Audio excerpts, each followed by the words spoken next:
Wala lang, mas kumikita sila sa data eh. Mas malaki bayad natin dito sa data.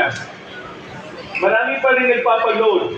Dati pasa-load, ngayon pa-send ng load na, bayad ka. Pero still, magpa-load ka pa rin, right? Walang internet, pwede ka pa rin mag-call or text. Meron pa rin only text. Ngayon nga, di ba, almost free na nga yung call natin eh. It's the data that we're paying. Tanggalin natin data, what do we get? If you think you are someone who, if you're someone who believes that you can do things better, be very practical. Let's leverage the power still of that text on emergency cases. If you're one of those problem solvers, and if you have a cell phone user, then most likely we can help you with Code Red. Bakit Code Red? It's just a small device that has a SIM inside, and then has a triggering device.